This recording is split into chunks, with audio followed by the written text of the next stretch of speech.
Fala, galerinha, tudo belezinha, tudo certinho? Massa, então. Acho que é a primeira vez, né, que estou aparecendo aí para vocês.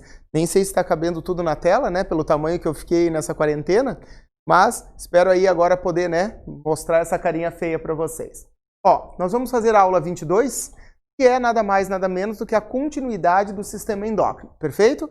Então, se vocês olharem aí na apostila, ela vai aparecer como sistema endócrino 2, beleza? Então, vamos à luta. Bom, galera, eu resolvi colocar aqui, ó, só para a gente lembrar tudo aquilo que a gente viu de entrada do assunto de sistema endócrino, beleza?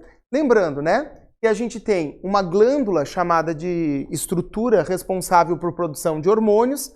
Ela é endócrina porque ela produz tudo dentro, ou vai ser liberado dentro da corrente circulatória. E eu só coloquei aqui, ó, a hipófise novamente, então, para que a gente possa fazer a seguinte lembrança. Olhe bem, lembra que a hipófise, né, localizada, então, lá naquela regiãozinha do crânio chamado de cela túrcica, então ela está posicionada aqui, e se nós aumentarmos ela de tamanho, nós dividimos ela em duas, né? A parte da chamada adenipófise e a neurohipófise. Só para recordar rapidinho, lembra que a adenipófise, ela é responsável pelo seguinte, quando nós falarmos dela, ela é responsável por produzir, armazenar e secretar hormônios. Enquanto a neurohipófise, ela seria responsável pelo quê? Por apenas, ó, os hormônios produzidos, eles serão armazenados e secretados. Então não esquece, nós começamos já na semana passada falando do quê? Dos hormônios da neurohipófise que serão armazenados e secretados. Porque tu lembra do detalhe? Ele é produzido por quem? Esses hormônios, ó, serão produzidos pelo hipotálamo. Então o hipotálamo produziu os hormônios, veio para a neurohipófise e trabalhou de forma legal. Beleza? Agora, a adenipófise está produzindo, armazenando e secretando os hormônios desde que o hipotálamo também libere os hormônios reguladores. E aí nós estimulamos a adenipófise. E aí, ó, eu coloquei aqui de novo para a gente relembrar quem eram os hormônios. Alguns nós já falamos. Eu acho que nós já trabalhamos a prolactina, nós já falamos dos hormônios tireotróficos, que regulam quem? Regula a parte da tireoide. E aí falta nós falarmos, então, dos adrenocorticotróficos, porque o somatotrófico, o hormônio GH, nós já falamos que era o hormônio do crescimento. Antes de nós irmos para o adrenocorticotrófico, queria que vocês lembrassem desse aqui, ó, tá? O MSH é o hormônio que vai regular, que vai estimular os melanócitos a produzir a melanina. Então, ele também é um hormônio que sai aqui da adenipófise e que vai trabalhar com o objetivo, então, de regular a produção aí da melanina, que dá o pigmento da nossa pele. Legal? Então, acho que daqui para frente, sim, vamos tocar como se fosse uma aula nova. Gente, olha só. O ACTH, o hormônio adrenocorticotrófico, ele vai sair lá da adenipófise e ele vai estimular o córtex da suprarrenal. Para quem não lembra, as glândulas suprarrenais são as glândulas que estão posicionadas sobre os nossos rins. Então eu tenho uma glândula suprarrenal sobre o rim direito e uma sobre o rim esquerdo. Detalhe, a parte de fora da suprarrenal, ó, é o córtex. A região de dentro é a região da medula, perfeito? Então o ACTH, quando ele for liberado, ele vai descer pela corrente circulatória e ele vai estimular apenas o córtex da suprarrenal. Veja que esse hormônio, quando ele for eliminado, ele vai ter uma ação que dura muito rápido, ó. Ele tem uma duração de 7 a 12 minutos em média. Então ele vai o quê? Ele vai ativar essas glândulas aqui num tempo curto. A ação que vai ter aqui pode ser mais duradouro, mas a ação do ACTH, ele é quase que momentâneo, beleza? Bom, a partir do momento que o córtex for estimulado, nós vamos ter a produção dos seguintes hormônios. O mineralocorticoide, eu acho que bem conhecido, certo? Porque os mineralocorticoides, nós teremos a aldosterona. Se você buscar na memória, se você tiver alguma dificuldade, volta na aula de sistema excretor, que a gente viu direitinho como ele funciona. Mas só para recordar, a aldosterona, ele é um mineralocorticoide, ou seja, ele vai regular a taxa dos minerais circulantes no corpo. Ele facilita, por exemplo, uma absorção de sódio e uma eliminação de potássio, certo? Então, quando falarmos daí do mineralocorticoide, liberado pelo córtex da suprarrenal, e vai atuar desta forma aqui, beleza? Gente, depois, nós temos um outro hormônio, e quando está o córtex estimulado, ele será produzido. Então, os hormônios andrógenos são produzidos com a seguinte ideia. Eles vão estimular características sexuais. Então, a gente fala normalmente que ele tem uma ação pequena. Se der uma falha nele, ele pode bagunçar a tua vida. tá? Mas a ação direta dele é dar uma informação como se fosse, por exemplo, certo? A testosterona trabalhando. Características sexuais secundárias, certo? Normalmente de caráter masculino, beleza? E claro, eu ainda tenho os glicocorticoides, produzidos pelo córtex da suprarrenal. Então este aqui, ó, o cortisol, o hidrocortisona, acho que ele é bem famoso porque existem vários anti-inflamatórios que são corticoides, né? Então a gente liga muito esse nome ou associa esse nome a essa ação. Então os glicocorticoides, eles têm ações muito importantes. Veja bem um detalhe. Quando a gente vai falar dele, ó, eu tenho ele agindo, estimulando a glicogênese, tá? Glicogênese hepática nada mais é do que nós atuarmos fazendo a produção de energia a partir de coisas que não sejam o quê? Que não sejam carboidratos. Então ele vai agir, né, na ação do quê? Quebrando aminoácidos, proteínas, aí, gorduras, com o objetivo de dar energia para o corpo, certo? De uma forma aí, né, que não seja a partir da glicose. Ele aumenta a glicemia, porque, claro, se ele fizer glicogênese, ele vai produzir essa glicose a partir desses elementos. Então ele aumenta a taxa de açúcar circulante. E em situações de estresse, quando a gente fala em situação de estresse, eu queria que vocês pensassem assim, ó, é numa situação de perigo, quando você está com medo, quando você precisa dar uma resposta rápida, ele também age de forma legal, perfeito? Por quê? Só deixa eu fazer um comentário aqui, ó. Em situações de estresse, ele facilita o quê? Gente, eu aumento o ACTH, eu aumento a liberação do quê? Ó, dessa substância, né, o glicocorticoide, e elimina mais estruturas que podem facilitar a energia no corpo. Então ele te deixa numa situação de resposta mais rápida também. Tá? Então, quando a gente diz em estresse, ele pode te ajudar fornecendo mais energia para as ações que você precisar.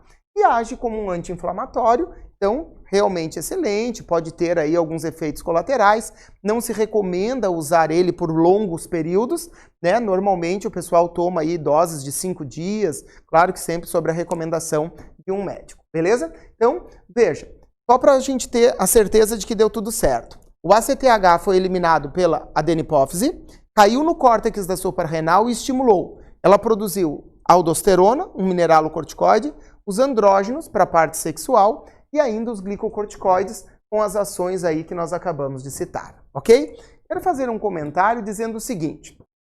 Existe uma síndrome chamada síndrome de Addison, certo? Que ela vai acontecer quando nós tivermos uma lesão, uma alteração da ação da suprarrenal, certo? Normalmente essas lesões acontecem por doenças autoimunes, uma tuberculose, né? O pessoal normalmente associa a tuberculose aos pulmões, e claro, tem prioridade pelos pulmões, mas lembre que ela é uma doença polissistêmica, pode pegar várias partes do corpo, e uma delas, galera, nada mais é do que, então, atuar sobre a suprarrenal. Fazendo a lesão, nós podemos ter a síndrome de Addison, que traz como consequência o seguinte, peraí, se eu alterar a ação dela, eu posso fazer o quê? Ó, eu posso diminuir a produção do cortisol. Claro que se eu diminuir o cortisol, olha o feedback. Cara, se cair a taxa de cortisol, o teu corpo pensa que tem que produzir mais. Então ele aumenta a produção de ACTH, certo? E isso pode desencadear aí manchas pela pele, né? Pode haver uma pigmentação mais acentuada na pele e começa a chamar a atenção. Começa a ter uma perda de minerais e corticoides, o que pode levar a um choque, a uma hipotensão, então levar a problemas mais graves, ok? Então não esquece síndrome de Addison quando nós tivermos uma alteração da glândula suprarrenal. Bom, dando continuidade, se nós estávamos falando do córtex da suprarrenal, nós estávamos falando então que ele estava o quê? Produzindo esses hormônios aqui. Mas e se eu estimular a medula da suprarrenal? Gente, suprarrenal ou adrenais, certo? Então acho que me lembra uma coisa chamada adrenalina. A medula da suprarrenal, isso tem que ficar bem claro, não depende do ACTH. O ACTH só estimula o córtex. A parte da medula, que vai, é claro, né? Olha aqui, ó, só para você lembrar, a parte interna dela, será responsável pela produção da adrenalina ou epinefrina, como queiram aí, né, chamar. Às vezes aparece por um nome, as outras aparecem por outro. Aí assim, ó, o que a adrenalina faz? Gente, adrenalina, nós já falamos dela lá no tecido nervoso, quando falamos de sinapses nervosas, quando nós falamos o quê? Ele é um baita de um neurotransmissor, né? Ele deixa o indivíduo mais ativo, né? E vai dizer o seguinte, olha, ele é ativado em mecanismos de defesa em emergências. Então vem a história do medo, do estresse novamente. Né? Você tem que ficar numa situação de alerta, quem sabe tu precisa. Eu sempre brinco que tem os corajosos, quando a gente pergunta assim, você atravessaria um cemitério à noite, sozinho? Ah, sempre tem os corajosos. Eu não ia, né, gente, porque eu tenho medo de morto pra caramba, então eu não passo nem perto do cemitério, até porque eu já acredito que quem não é visto não é lembrado, né? Então eu não quero nem passar perto. E a galera diz que atravessaria na boa. Aqui, sei lá, o Itacorubi ali, né, o cemitério, vocês atravessariam na boa? Não sei. Mas eu tenho certeza que à meia-noite, num dia daquela serraçãozinha legal, por mais corajoso que você seja, eu tenho certeza que ao entrar lá no cemitério, tua frequência cardíaca iria aumentar, tu ia dar aquela acelerada, o suor frio nas mãos. Por quê? Porque a adrenalina está agindo. E aí eu sempre brinco que eu gostaria que quando você estivesse lá no meio do cemitério, um vento batesse num daqueles vasos e derrubasse aquele vaso. Eu queria ver se o Usain Bolt te pegava. Acho que nem ele, né? Porque eu tenho certeza que você ia dar uma disparada legal. Então, essa sensação, esse disparo, essa reação rápida que você vai ter, certamente a adrenalina vai estar atuando. Beleza? Então, adrenalina produzida aí. E claro, quem curte, por exemplo, uma montanha-russa, certo? Sabe que você pensa, eu já não vou em montanha-russa, galera, porque eu também, né, sou bem cagãozinho aí. Então, não tenho coragem de ir nessas coisas, muito maluca. Eu acho que é um risco muito grande, que sempre está escrito, olha, cardíacos, cuidado, hipertensos, cuidado. Como eu sou hipertenso, então, né, eu não me arrisco. Mas quem gosta, sabe que a hora que a gente senta num carrinho daquele, tu já pensa, meu Deus, o que eu estou fazendo aqui? Aí vai dar aquela adrenalina toda e em 10 minutos está com vontade de ir de novo. Beleza? Então a gente pode dizer assim, ó, quando a adrenalina for disparada, ela é vasoconstritora. Opa, peraí, a adrenalina sendo um vasoconstritor, ele diminui o calibre dos vasos. E isso traz como consequência o quê? Claro, ó, eu posso aumentar a pressão arterial em decorrência disso, eu vou ter o aumento da frequência cardíaca. Gente, se eu fizer vasoconstrição, eu vou diminuir a quantidade de sangue nas regiões periféricas. Aí o que acontece? Gelam as mãos, você diminui o volume de sangue. E eu diminuo da periferia para manter os órgãos vitais mais o quê? Mais ativos, né? Tendo aí sangue, tendo energia necessária para funcionar. E ainda, claro, o famoso suor frio que vai aparecer também. Beleza? Então, no caso da adrenalina, é essa situação que nós vamos ter aqui aparecendo. Muito bem. Tá? Adrenalina, epinefrina, toda essa jogadinha, lembre-se então que ela vai estar trabalhando. Bom, depois nós temos que falar, aqui e agora, nós terminamos toda a partezinha que está diretamente ou indiretamente ligada com a hipófise, perfeito? Eu vou falar aqui de uma glândula chamada pâncreas, que, gente, eu acho que é a glândula que mais cai em Enem, em vestibular, então tu dá um carinho especial para ela, tá? É uma glândula mista, lembram? Ou também chamadas de anfícrinas, mesócrinas. E a gente brinca que as glândulas chamadas, né, de glândulas mistas, elas são aquelas glândulas que têm a parte exócrina e endócrina atuando ao mesmo tempo. A porção exócrina, nós vamos dizer que é quando ela está produzindo suco pancreático. Lembra do processo digestivo? Quando a gente está falando da parte da digestão, quando nós temos o suco pancreático liberado, ele vai pelo canal, lembra de Wilson? Ele cai diretamente dentro do intestino. Então isso aqui, ó, não cai no sangue. Então, o suco pancreático, produzido por quem? Pelos ácidos pancreáticos, é a parte exócrina do pâncreas. Está produzindo uma substância que vai para a digestão.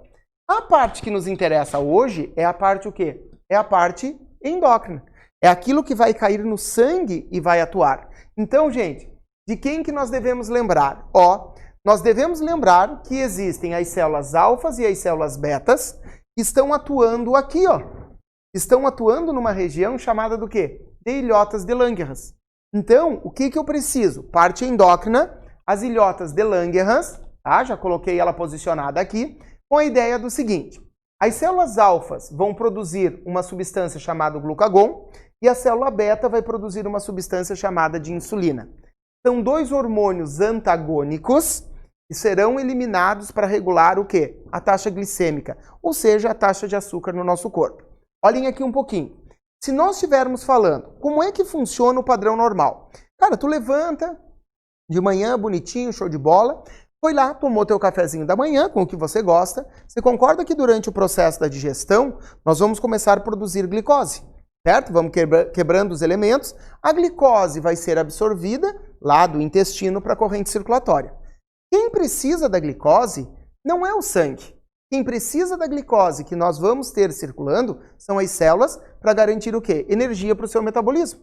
Então eu preciso fazer com que a glicose saia do sangue e entre dentro das células. Aí lembra, né? Glicólise, ciclo de Krebs, cadeia respiratória, o processo da respiração e produção de energia.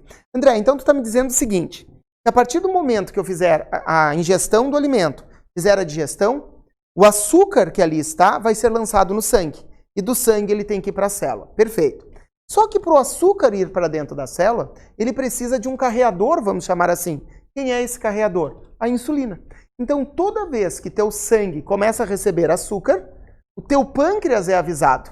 E o pâncreas faz o quê? Ele estimula as células betas a produzir a insulina. Porque a partir do momento que eu tiver insulina circulando, eu começo a diminuir a taxa de glicose no sangue. Porque a glicose está sendo jogada para dentro da célula. Perfeito? Gente, aí você comeu, a glicose está indo para a célula, produzindo energia. Tu caminhou, tu fez teu exercíciozinho ali, beleza. Quando é meio-dia, você não comeu mais nada desde o café da manhã. Então, não tem aquele momento, quer ver, na sala de aula, que é próximo do meio-dia, tu não comeu nada no intervalo, já tá, parece, com aquela tremedeirinha de fome, e tu diz assim, tu olha pro estojo e pensa que é um Subway, né? Tu já começa a delirar no que você quer comer. Pessoal, aquele momento é porque a sua taxa glicêmica, ela caiu. Então, o que acontece? O pâncreas é avisado dizendo assim, olha, acabou o açúcar. O que ele faz? Cara, deixa pra mim. O pâncreas, sabendo que não tem mais açúcar circulando, ele começa a bloquear as células beta e começa a estimular as células alfa. A célula alfa começa a liberar o glucagon. O que o glucagon faz? Ele vai na nossa reserva de energia. Onde é que nós temos reserva de energia? Cara, no fígado, onde nós temos uma coisa chamada de glicogênio. Então é uma reserva rápida. O glucagon vai lá no fígado, quebra o glicogênio e o glicogênio vira glicose. Então eu estou quebrando um polissacarídeo e transformando o quê? Transformando ele num monossacarídeo, que é a glicose. A glicose volta para o sangue, beleza, show de bola. Quando a glicose voltar para o sangue, nós começamos a aumentar a taxa de açúcar no sangue. O que o pâncreas faz? Cancela a célula alfa, libera as células betas. A insulina vai lá e joga novamente açúcar para dentro da célula. Será que ficou claro? Eu acho que eu poderia resumir dizendo assim, ó, o glucagon, ele joga açúcar no sangue, enquanto que a célula tira açúcar do sangue, para manter sempre um equilíbrio legal, certo?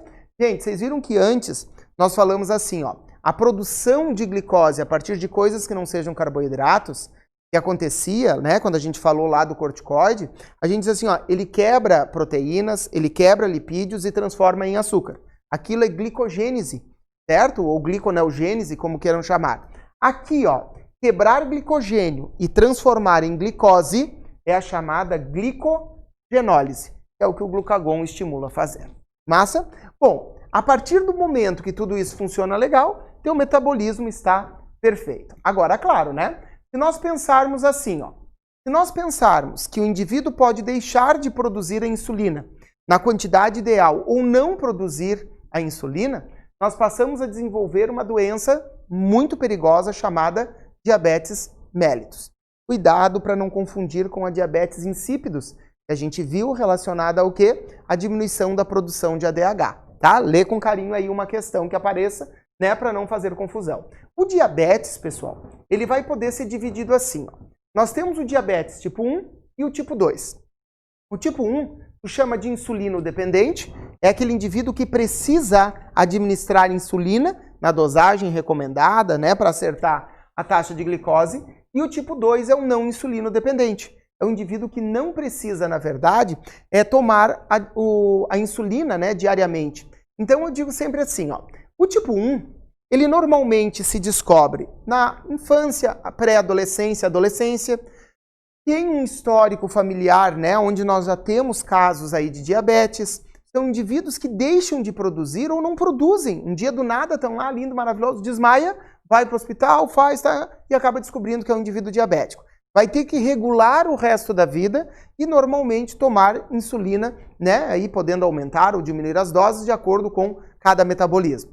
Lembrem, não existe cura para nenhum dos tipos de diabetes. Existe tratamento, ok? O tipo 2 normalmente está relacionado assim. Pessoas que levam uma vida normal até os 35, 40 anos de idade, isso pode oscilar um pouquinho para mais, um pouquinho para menos, e que tem alguns fatores de riscos que facilitam o desenvolvimento do diabetes. Então, por exemplo, assim, ó, eu poderia dizer, tem um fator hereditário? Tem, tá? Então, se tu já tem casos na família, isso pode vir também favorecer o aparecimento. A obesidade, o sedentarismo, doenças autoimunes, são todas doenças que podem facilitar o desencadear de um processo aí, né, chamado de diabetes, beleza? Gente, lembrem assim, ó, quando nós estamos falando de diabéticos, André, quando é que eu começo a perceber assim, ó, caraca, será que eu sou diabético? Será que eu estou diabético?